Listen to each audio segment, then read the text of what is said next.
Hello, everyone. Thank you for joining us. I'm Martin from SI, and today joining me in a discussion regarding cloud security is Reuven Aronashvili from CYE, SI, founder and CEO. We have founder and CTO of Palo Alto Networks, Mr. Nir Zuk. We have David B. Cross, Vice President and CISO at Oracle. And we have Kochavit Almagor, who is the Director of Engineering at Google. So I want to jump straight into the question. We're going to be asking the panel members a question. They can agree, disagree after the initial question is asked to the person. And let's just jump in straight to the conversation. So Kochavit, starting with you, this is the title of the seminar. This is what we're talking about. Migrating to the cloud from a security perspective. What's the trade-off? Could you tell us a bit about the good, the bad, the ugly? Okay, thanks for the questions. So first of all, I will try to start with the good part. It's the beginning of the conversation, so let's try to be positive. So customers get benefit from the scale of the cloud provider and the cloud infrastructure when it comes to handling DDoS attack. There is no limit for the scale, so the service probably will not be faulted. Also, we need to understand that cloud provider invest much more in securing their technical infrastructure. So, for example, from physical infrastructure perspective, we are producing servers that are custom built and are less exposed to vulnerability. And also, instead of having a small IT team that is securing your environment in the on-prem, so now you have an army of very smart engineers that have a common interest to protect your organization as well as simplify your day-to-day activity. Lastly, and I think that you probably heard it 100 times, so I will say it one more time. So the pay-per-use, cost predictability, and scale. So as you know, you don't have to buy hardware in advance and you pay eventually for what you used, as well as the prices and the calculation are transparent for the customer when they decide to simulate the potential cost. Now let's talk quickly about the bad. I don't like bad, and I don't know if I can call it bad. So moving to the cloud actually means for customers to do a transformation in their learning phase and changing perception of how things work. For example, if in the past there was a strong perimeter of this is the safe environment and this is the unsafe environment, now the shift to the cloud made it unclear and blurry. So, for example, wrong configuration can cause data leaks or security breaches. And also we need to understand that as more and more organizations are moving to the cloud attacks are more tempting and of course accessible. Every attacker can run on the cloud and the value for the attacker is greater. And lastly, managing another set of infrastructure, for example, during the transition path might be quite costly and, and will require more resources. Now, speaking of the ugly, I'm not sure what is ugly, but I will treat ugly due to my former experience as someone that moved to the cloud.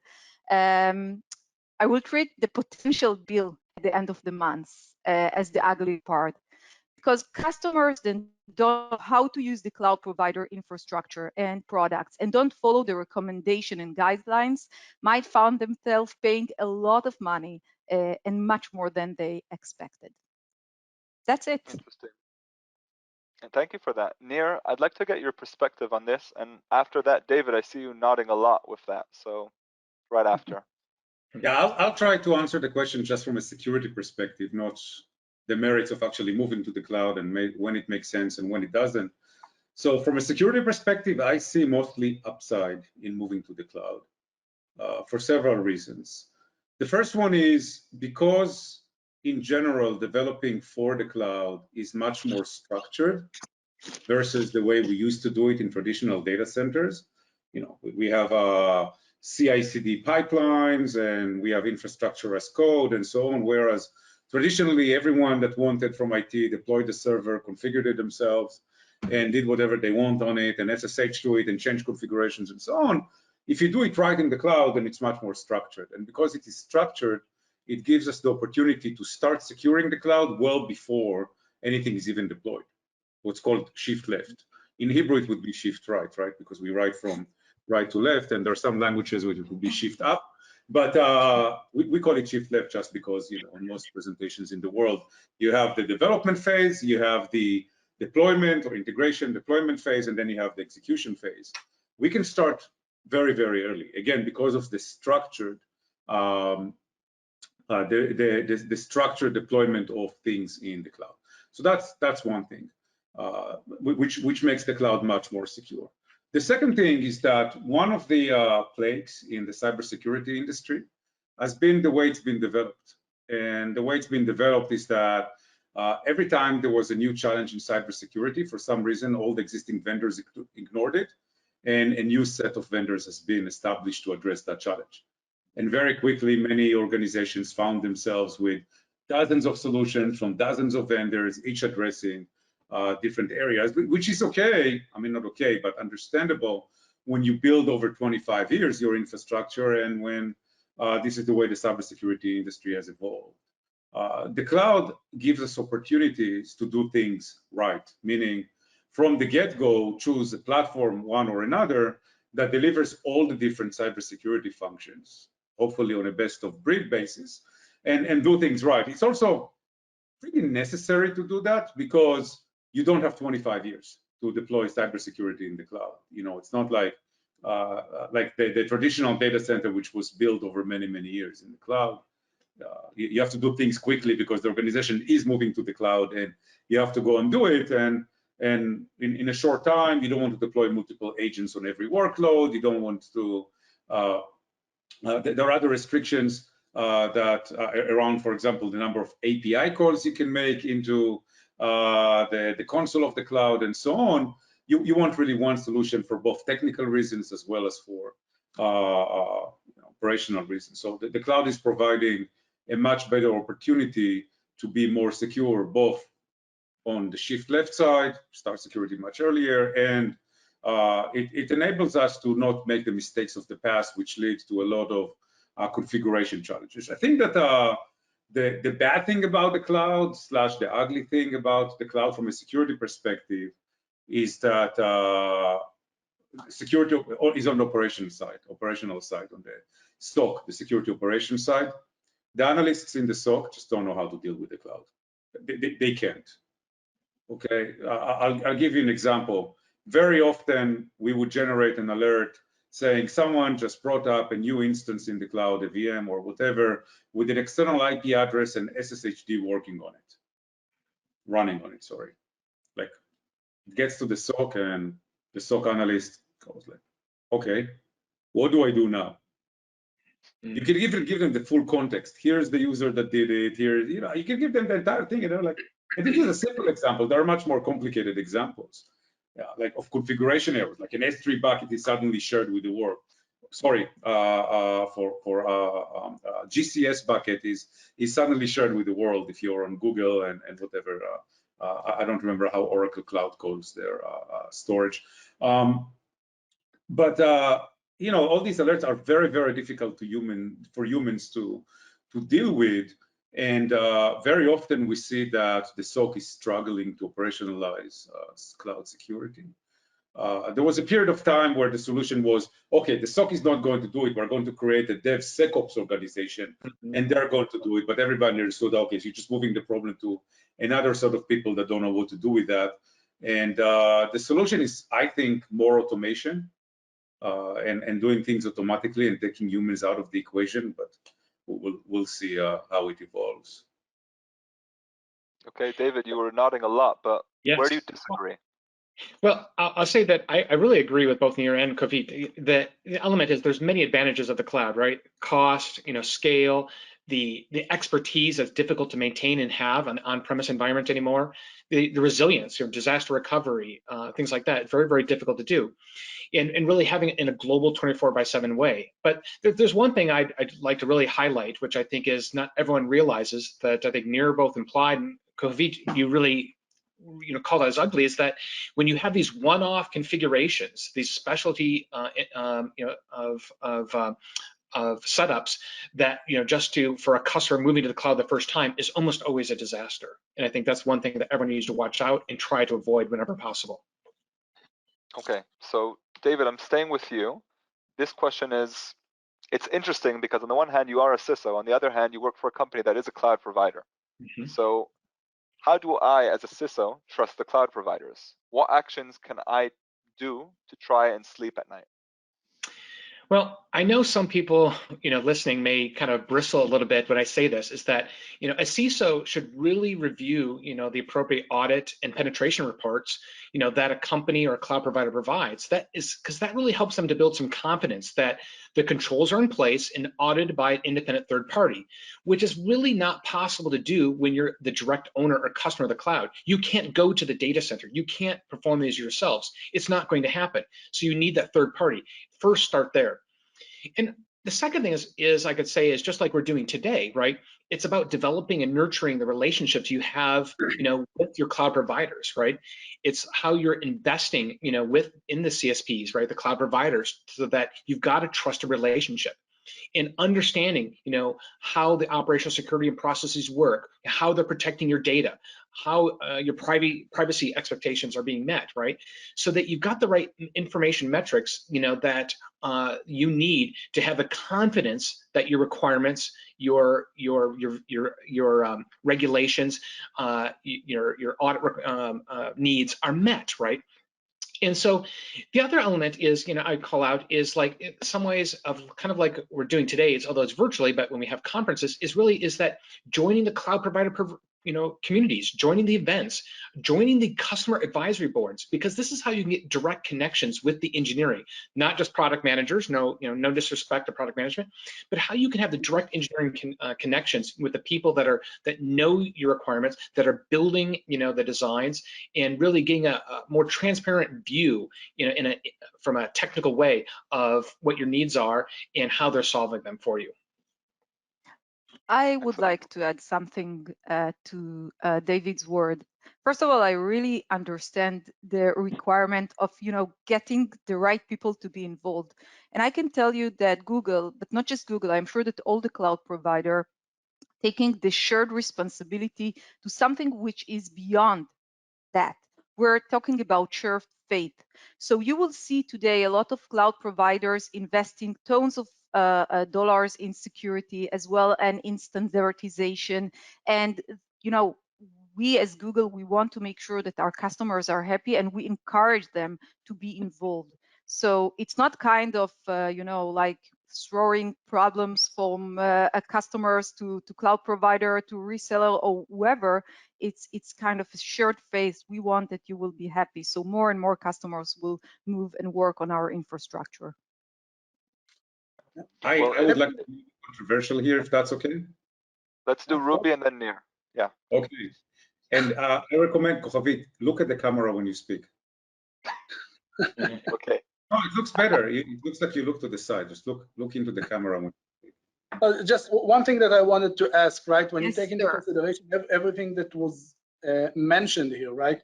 The benefits that we see on the cloud, and the things that are more managed, the structured approach for development, and so on.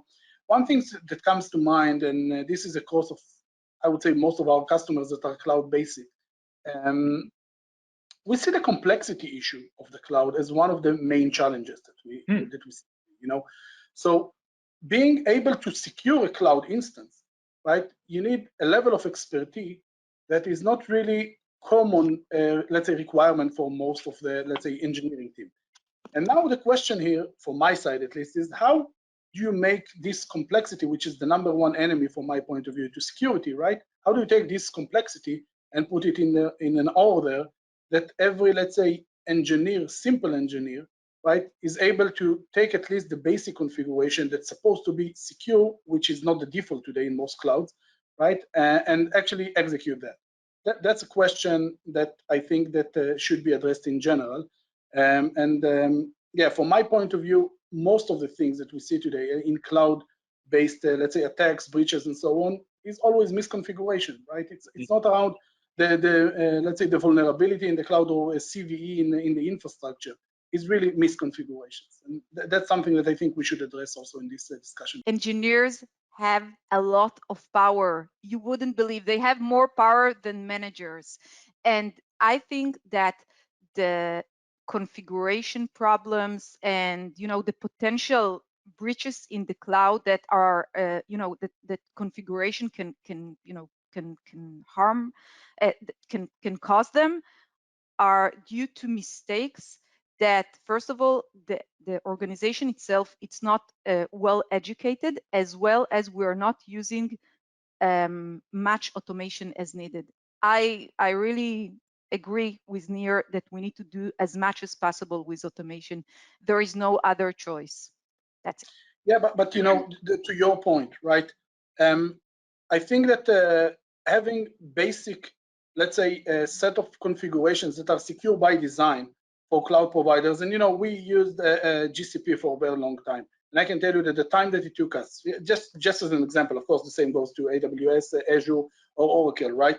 The time that it took us to make it secure enough, let's say, to our requirements was very, let's say, lengthy, not easy, and required knowledge that I don't think that you get in any of the available courses or the information that you can find online. So that's a lot of research. Yeah.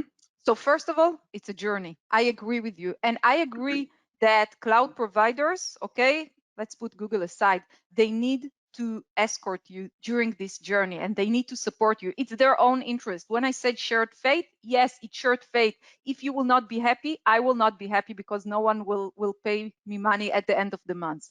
Now, I'm telling you that I think that the journey that I'm sure after, moving one environment or one set of data or one product to the cloud is like the first, let's say, milestone. But afterwards, I think that going and moving more and more data products to the cloud will be much easier. And I can tell you that also the cloud providers are more mature. Okay, so if you said that the online courses are not providing, I'm sure that if you will give the feedback, eventually they will. Yeah, and I have to agree. That's with one final thing. It is a journey, right? The first step is that lift and shift, and people learn from it. But then it's the journey of how you can become cloud native, and that's just like an Oracle. One of the things we try to do is I think, Ruby, you call out how you have maximum security zones, right? So that you can't get into this figuring out what the configuration is. It's locked down. It can't be changed, so that you can avoid the mistakes. So sorry, Nir.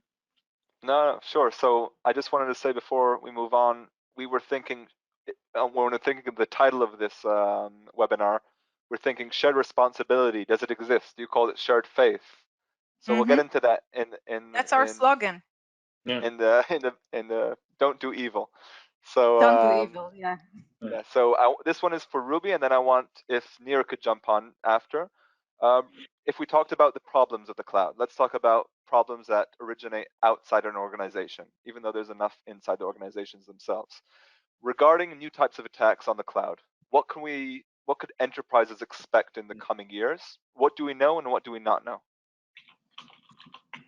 So I think, the main thing, and when I'm looking at the root cause, right, and, we are doing multiple assessments every year in, cloud environments and on-premise kind of environments. And, each and every one of these environments has its own problems.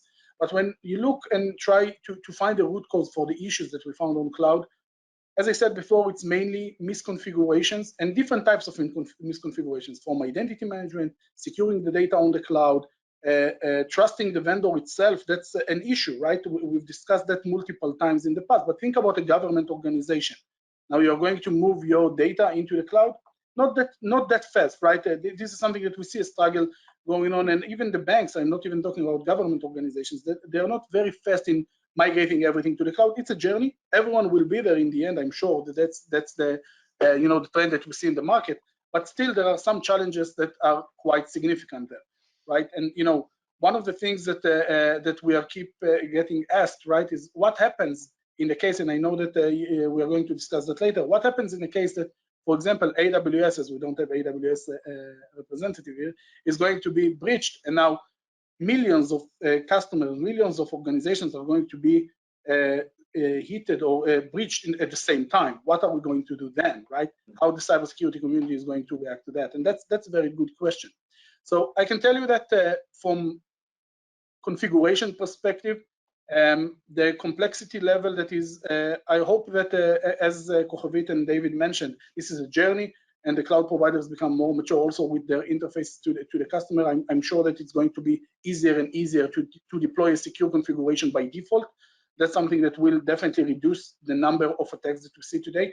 But there is a situation today that we see that once you get initial access to the environment, whether by basic account hijacking, password guessing, all the the cool stuff and the nice things that we remember from the past, nothing new there, right?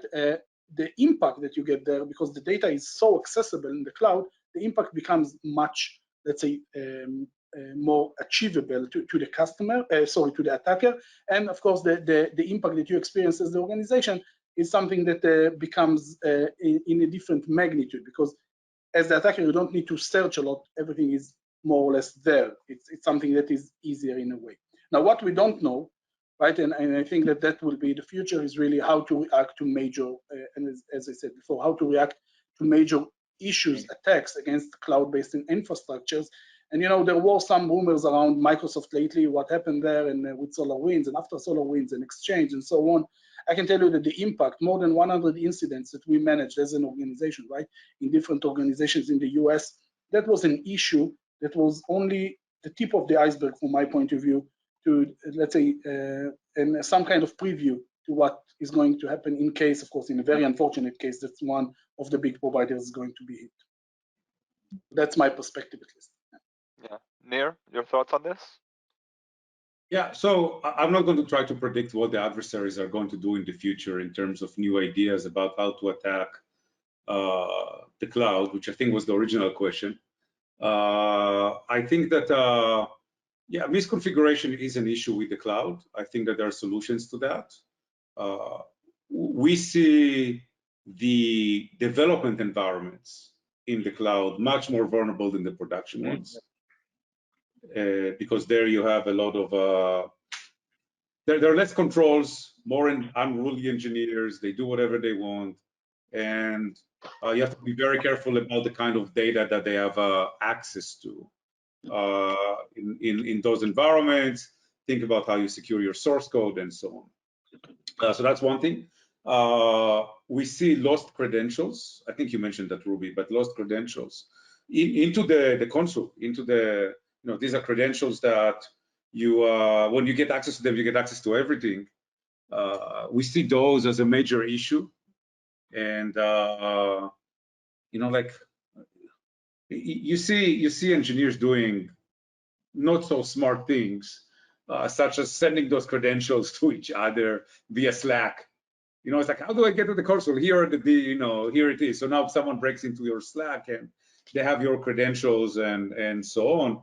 So it's very easy to make mistakes in the cloud that, like Ruby said, are catastrophic.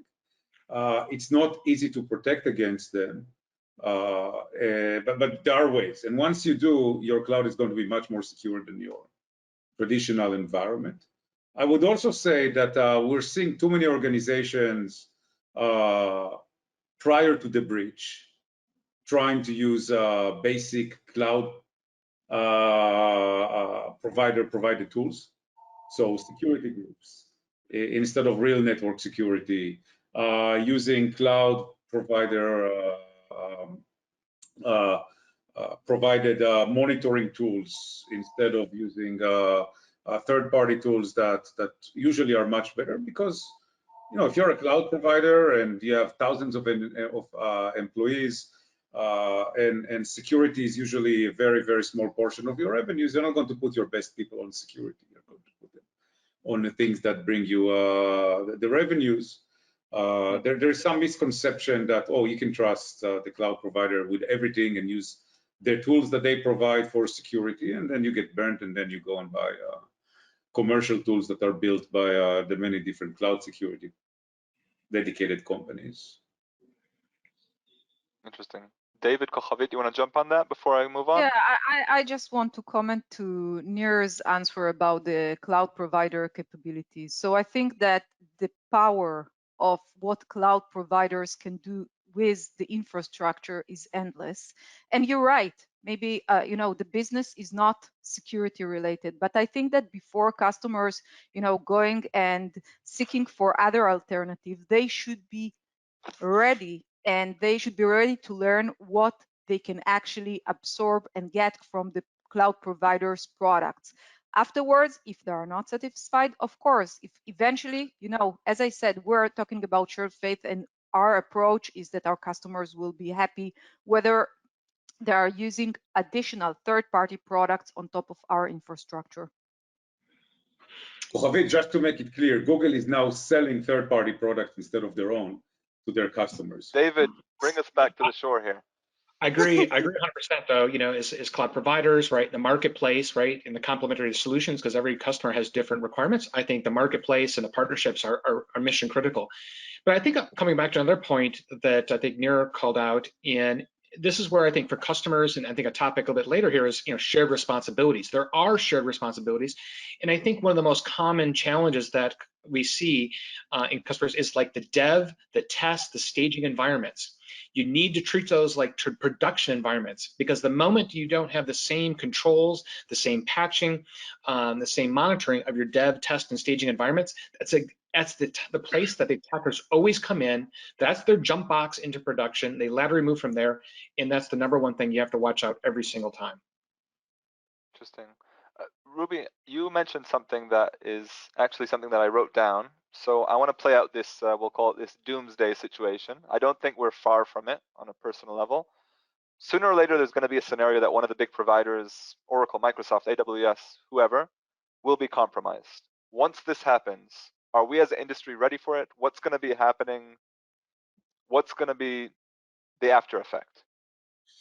I mean, that's a tough one, right? Because when you say, are we as an industry ready for that, that's a question of what that means, right?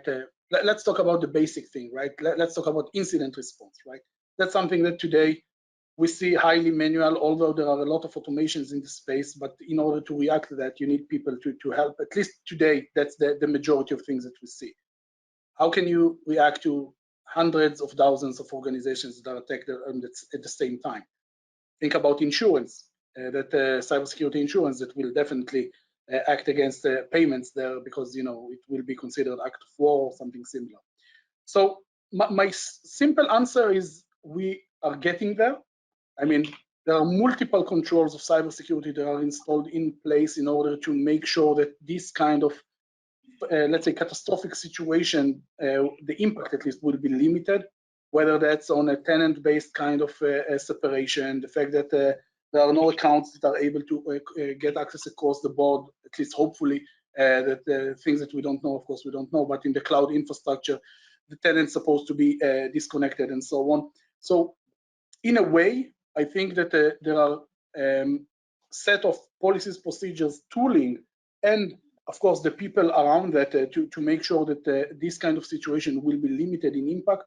However, there are always nightmare scenarios in which you have some kind of vulnerability that is in the heart of the implementation of the specific environment, and then being able to react to that will be very difficult, and the damage will be significant. But of course, the process will be maybe slow at the beginning and then will be accelerated. In the end, the organizations will win one way or another, but the impact or the damage that will be then done, that's something that will be very hard to anticipate now and to recover from in the future. And we are all hopeful that that's something that will be, if happens, will be very limited in scale and scope. But we are getting there. We are not there yet. That's my personal opinion. What's your vision for that doomsday scenario? Someone getting access to all the storage buckets in a certain cloud provider environment? Even think about management console of, let's say, general management console of each and every one of the companies that are on the same infrastructure, right? So, for example, think about, again, we'll take Amazon as an example. think about a vulnerability in their management platform or the access to the VPC environment, and you find a vulnerability that allows you access to a tenant on your or environment on your choice. That's something that will be very difficult. Yeah. Okay. David, the day after Oracle, as they say in Hebrew, chas v'chalila, God, hopefully this won't happen, gets breached, Oracle Cloud. What does your day in the office look like? Well, the way I think about it is that it's whether it's security, whether it's availability, whether it's reliability, right? We're 24/7, right? And we constantly are testing. We're constantly running our playbooks. We're constantly doing our tabletop exercises to be ready for those cases. And so, in some ways, I'm not reacting nervously, right? Because this is what we plan and this is what we train. And I like to go back to my military experience. You train like you're going to fight, right? And you're constantly doing it so that the time comes, you're ready. Yeah, I want to end that, you're actually calling it a culture of inevitability. So the disaster will probably happen, and you need to have, a very settled plan of what you're doing. And actually, I think that David will not be in the office. He will not be at home. He will just be in the office if something like that happened. And truly, I appreciate, all CISO's work. It's kind of a role that, if everything is fine, so okay, everything is fine. But if something very small has happened, it's your shoulder that take the responsibility. Okay, so Kochavi, let's stay with you. As a director of engineering and as someone who's very passionate, we talked about it the first time we met. How do we build security into our cloud environment from the get-go? Like, what's the building blocks making them a bit pure, a bit better, so that down the line we don't run into problems? And David, feel free to jump in after her. Okay, so David, you can first of all chime in whenever I think that we can write a book about it, because there is a lot to say, but I will try to summarize to 3 main guidelines: the cultural transformation that organization needs to do, the prevention part, and the detection and response. So if we're talking about cultural transformation, we need to understand that organizations that succeed through any type of major change have strong underlying culture and values that helps to guide their transformation. So for any customer business and the security operation to thrive through the digital transformation, they need to ensure that they have instilled a strong security culture throughout the company. And I think that Rubi, as well as David, Nir talk about it. So what is a strong security culture look like? So first of all, it's a security by default. So security is not an afterward or nice to have, or a feature that is added at the end of the development cycle. And I can tell you that, during my career, whenever there was a security review, it was like, oh my God, now I will need to rechange and do the design all over again. But we need to get a culture where security is constantly reviewed from the early age stages. So in Google, we call it, by the way, secure your supply chain. Also, we're talking about culture of responsibility. Security is not someone else's problem or extra work from the security team. It's a shared responsibility. And the culture should have also aspects of awareness and constant review. Designs, education, documentation should all be transparent and continuously happen. And eventually, as I said, we should have a culture of inevitability. We should be prepared for the worst case scenario and be ready to act if they occur with a settled plan. Now, talking about the prevention part and the detection and response. So I will treat the prevention part as the part of the philosophy of the zero trust. I know that Nir likes a lot to talk about it, but I will, and probably many of you already heard about it, but I will try to explain it in my word.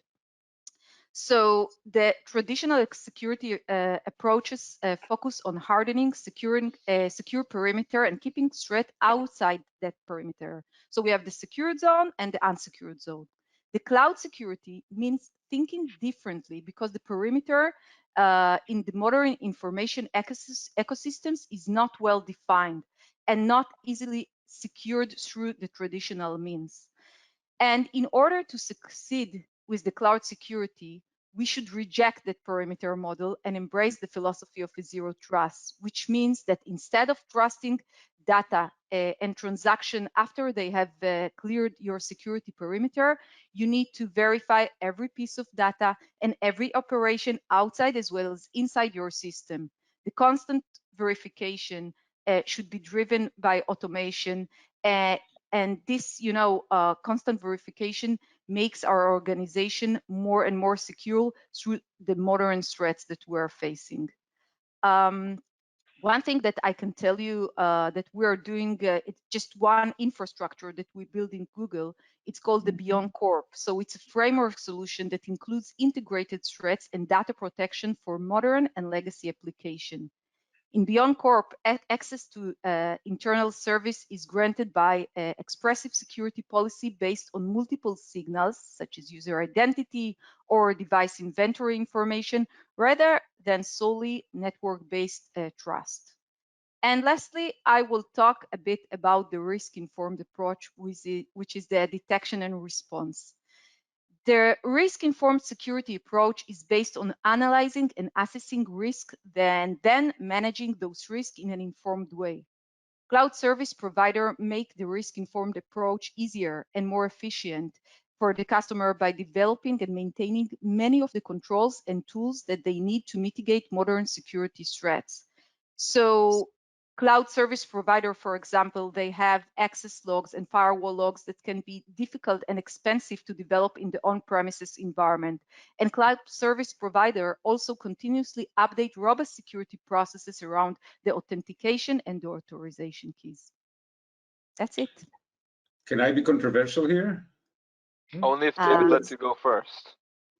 What? Okay. Yeah, I'll make it easy for Nir. I agree with everything that Kavit says, right? It's about starting from the beginning, right? You start from the start, from the beginning. You design it from the start. You do the threat modeling up front, right? Not after the fact, right? The second thing is I think it's whether it's Google or Oracle, it's like you own the stack, right? Is that you're not taking all these dependencies outside of that, from the hardware up to the application. You need to own that stack, otherwise you have the risks, automatically, kind of injected into that. The third thing is being data driven, right? Is that you have the data, so it comes into constant monitoring and validation and sharing with customers. If you don't have the data, that means there's opaqueness. When there's opaqueness, that means no one understands, no one has trust. And I think that's a big part of it. And in the end, is that data is all about the constant monitoring. You don't just validate once. You have to constantly monitoring, because config changes will occur. Attackers will make changes. Humans will make mistakes. And so that's where I think that's a key element of the overall space. Yeah, Nir, I cut you off. Could you add some controversy to this?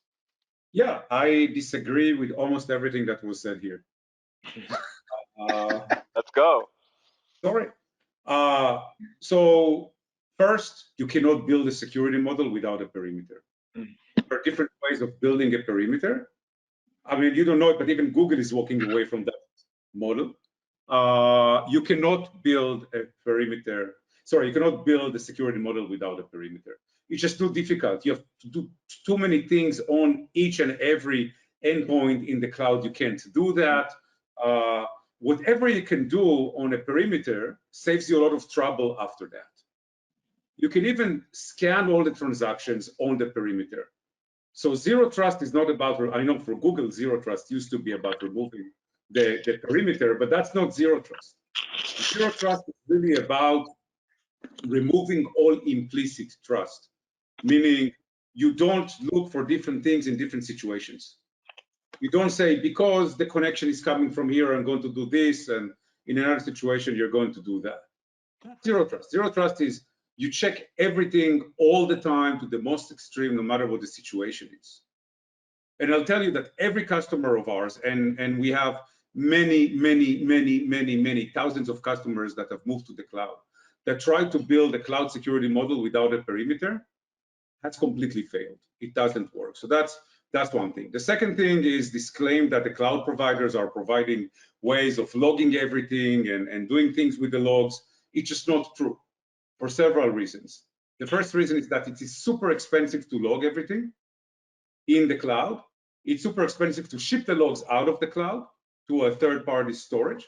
And so many organizations are finding themselves having to choose what to log and what not to log. And when you have an incident, you find out that what you should have logged, you didn't. Okay, let's get David and then Ruby.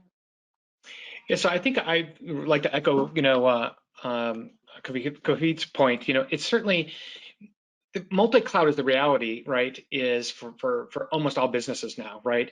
It's moving fast, right? And we've all been notified, by these customers that, hey, we need to make this easier. We need to work across multiple clouds. It's got to be simple, and we have to normalize it for them, right? Because they can't be unique for each one. And so one of the problems, I think, is even Nir, that you're calling out, is that it's not that the tools don't exist to help with this, right? There's just too many. How many tools can anybody manage anymore, right?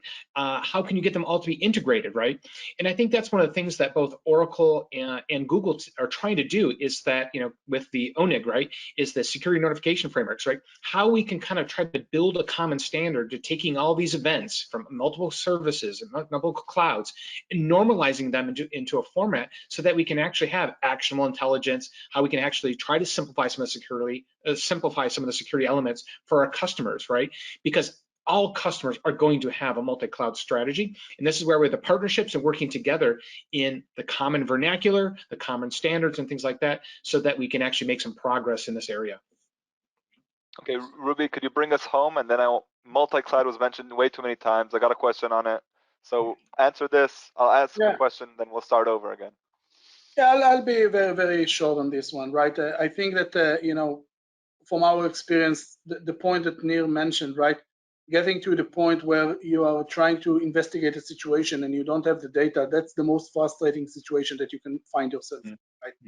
And the number of, and regardless of which cloud provider we're talking about here, right?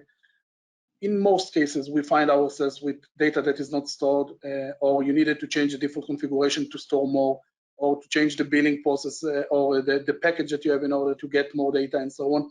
That's very difficult. And usually when you find yourself in a situation that something already happened, it's too late, and then there is no way to recover the data.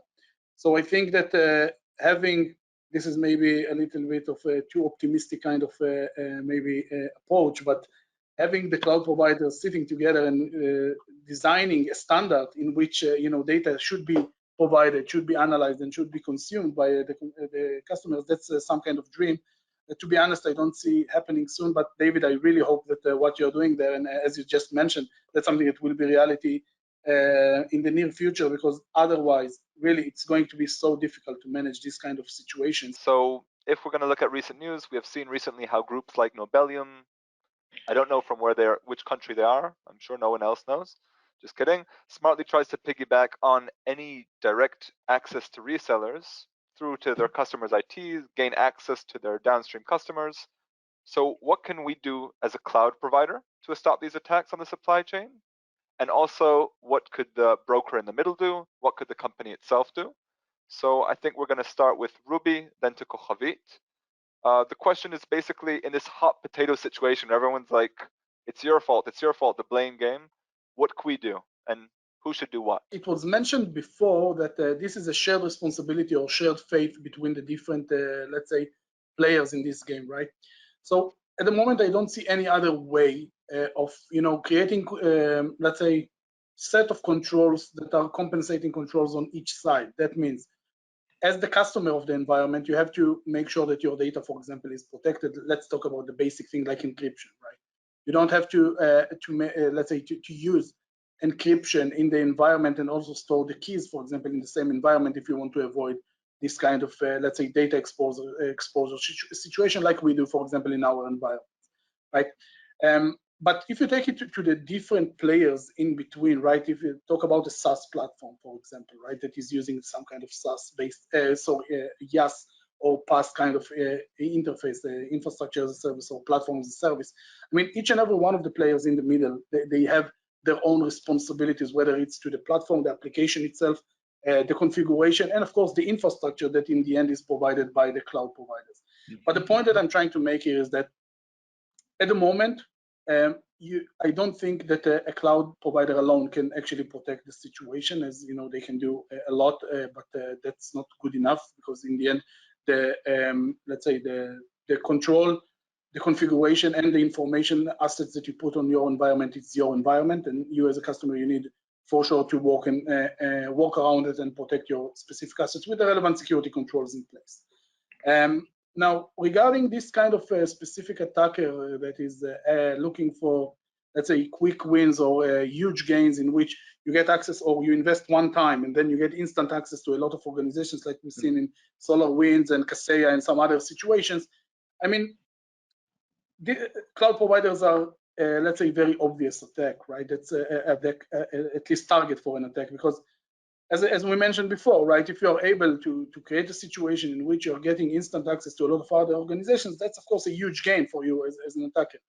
So I believe that a concept maybe of defense in depth, like we've discussed it from 2005, right, how you protect your organization in multiple layers, that's something that should be the case in this specific situation as well, when you separate the infrastructure, let's say, responsibility from the platform responsibility to the data and environment responsibility that is on the customer.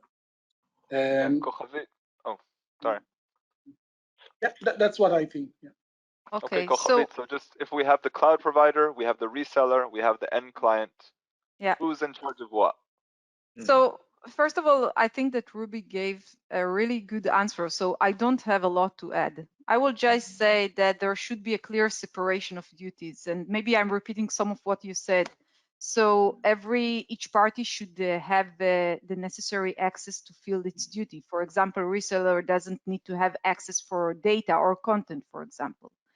Secondly, I think that cloud providers platform enables a comprehensive auditing. And yes, I think that we need to use it wisely, Nir, okay? And in order to use it wisely, we need to have this education. And there are tools that will eventually help our customers to happen where the glitch happens.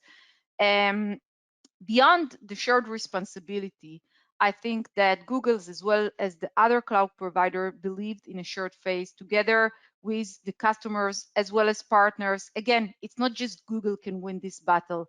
So hence, I can tell you that cloud providers are investing a lot in improving cybersecurity and across the ecosystem, including open source, education. So for example, I can tell you that Google provides an open source scorecards, which provide risk score for open source project. Or we have the All-Star GitHub app that enforce continuing enforcement for the best practices of GitHub project. To conclude, and just to say, the last sentence is that I believe that it's not, the hot potato approach will not last for long. And eventually, we will go on the approach of a better together shared phase, or we will all lose in this battle. Not just the cloud provider, not just the customer, but also the resellers and every, party that, actually participate in that game.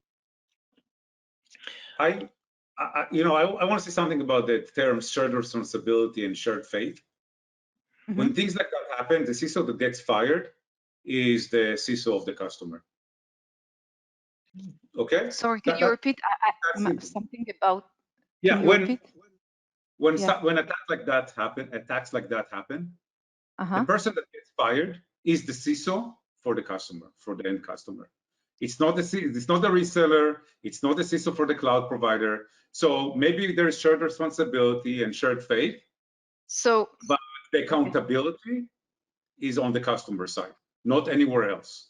So I think that the accountability, as you mentioned, maybe starts from the customer side. But I think that, using the right tools, you can actually, understand better where the problem happened. And if you are a smart CISO, like David, you will actually, use the tools that cloud provider, for example, enables you. Also, tools that third party enables you. And eventually, you will know where the glitch has happened, and what should you do? Should you go and just talk to the cloud provider, the reseller, or anyone else? I don't care where the breach happened. I don't want the breach in the first place. I don't want to breach in the first place. And the only person that's going to secure against breaches is me. I cannot, I cannot count on anyone else to secure me against breaches, because the accountability is on me as the end customer. It's not on the cloud provider, it's not on the reseller, it's not on the consultants, it's on the customer. So yeah, maybe the cloud providers are providing me tools to be able to then go out and say, I know where the breach, I know how it, that doesn't matter. I already lost my customers' data. I think it's, whether it's a reseller, whether it's third parties, right? It's like you need to have a trusted stack, right? I hate people using the fad, the zero trust, all those things. But really, it's like in SaaS, it's like we don't take dependencies on external and third-party services, right? Because you need to have the end-to-end stack, right? And this is like without coming back to like the supply chain, right? And SolarWinds it's like this is kind of one of the least understood challenges, I think, from everyone, because everything from now, we can talk about Stuxnets and the Siemens control unit, or all the IoT attacks, right, in the cloud, right, all the heating and air conditioning units and things that affect the cloud. You have to look at this holistically, and this is one of the challenges. And well, I can't resist, right? Let's go talk to the SolarWinds, right? We know where they were from, right? They were from Russia. They're SVR group, and they're called Holiday Bear, right? I don't use the Microsoft name, right? And so part of it is that you have to be able to take a look at this, is really reducing these dependencies, understanding these external services, because that is where the risk can come in. And then if we don't have a detection across all of these, and if they're not in place, then how can you trust that environment? Yeah, I totally agree. The only thing I wanted to say is that don't get fooled by the name shared faith and shared responsibility. For the end users that are watching this webinar, don't get fooled by these terms. It's your responsibility and only your responsibility, and you are the one that's going to suffer if something happens. Okay, don't count on anyone else to do it for you just because they use the term shared faith and shared responsibility. There's no shared faith and responsibility here. And okay, on those warm words from you, Nir, I doubt there's a CISO that's watching this that is going, I trust in Google Cloud, I trust in Oracle, and they pray to the gods of the cloud, which are up there. I just want to bring us towards the end. I want to go around. Let's start with David, then we'll do Nir, then Kochavit, and Rubi will bring us home. Something that you kind of see that's going to be progressing in the cloud that people should start realizing it if they haven't realized it yet. I've just been checking the stats, and it's like 94% of all enterprises are, of course, some way on the cloud. This is even in America and even in places like Africa, Indonesia, and Asia Pacific. So what should we expect in the coming years? What's going to be changing? What should we be looking out for? If it's good, just be a word of advice. Take it however you want. This is without adding on, and we'll start with you, David. I think that we're going to see, I think about not just about shared responsibilities with customers and understanding that, but I think about shared responsibilities across the multi-cloud environment, right? How we can have standards, how we can have consistency, how we can share, right? Everything from threat intelligence to attacks and other things. And actually also the element is that how we understand that all data and applications are going to move to the cloud. And so how that we meeting the unique needs, from a regulations, from a geographic environment, things like that, in all the clouds in a meaningful way, so that customers can truly move away from the on-premise world, which is not if they're going to occur, it will occur, it is occurring, and we have to meet all those needs in a rapid fashion. Nir? I would repeat what I started with, which is that I think the cloud provides an opportunity for better security than you traditionally have in your data centers. You just have to take advantage of what the cloud provides, meaning shift left, being able to do security well before applications are deployed, being able to do things in a more structured way, and being able to build a much simpler cybersecurity infrastructure versus what you have in your traditional data centers. interesting. Kochavit? I will combine both of the answer of David and Nir. I think that eventually, first of all, more and more customers will move to the cloud, and the discussions about cloud security and breaches will become more and more, we will see that more and more happening. I do believe in the shared face with customers, and the shared face not just with customers but also with the competitors, because eventually we want that customers, any customer will be happy and secured. Ruby? So, there were some messages here really in this discussion that I really loved. And, one of the things that Nir mentioned, right, it's your accountability in the end.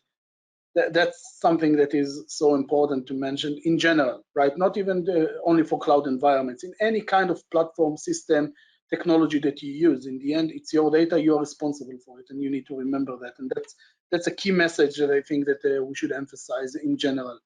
But generally speaking, I think cloud adoption is something that we cannot argue whether that's going to happen anymore, yes or not, right? That's very clear. We are there.